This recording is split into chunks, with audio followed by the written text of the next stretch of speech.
because the problem does not lie in cosmetics. The problem lies in man's heart. The problem lies in man's nature. All these modifications that people make to their outward person won't address the real problem, which is the condition of man's heart, which emanates from his corrupt, unclean, foul, and vile nature. A nature that cannot change. And a nature that, as it cannot change, it renders it impossible for the man to exercise a free will. If you cannot change, then there cannot be the freedom of will.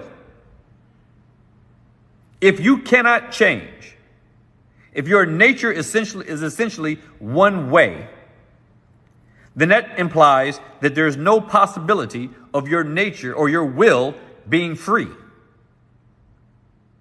Now, it is free to the extent that you might be able to, it is free to the extent that you can be free within the confines of that nature. Meaning that if you have a series of good options and a series of bad options to choose from, a sinful nature will always choose the things that are sinful.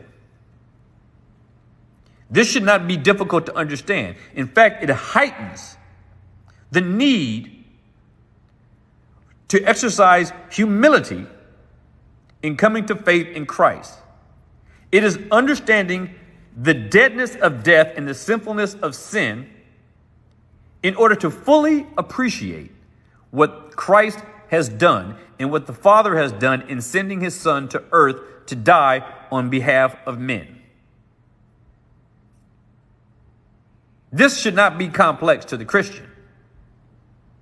And there are many yet unborn believers who are walking around today who are our brothers and sisters, yet to be known by themselves and by us.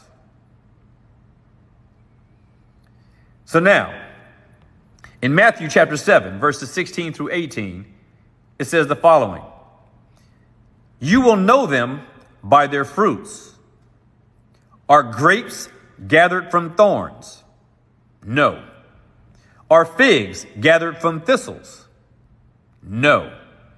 So every sound tree bears good fruit, but the bad tree bears evil fruit. And a sound tree cannot bear evil fruit, nor can a bad tree bear good fruit." Christ is saying there are two types of trees.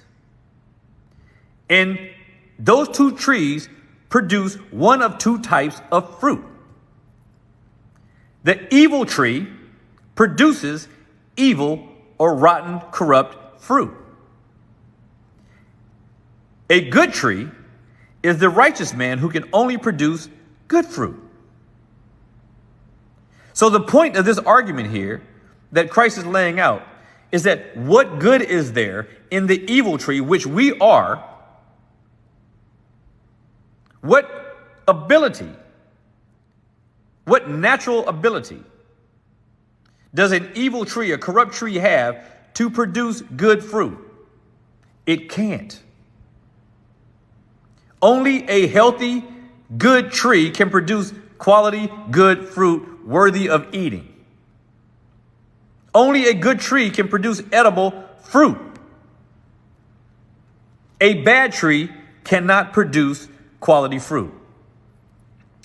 How do we equate this to salvation? If you are dead, rotten to the core, there is nothing in you, no free will in you, that gives you the ability to lay hold of Christ. Why?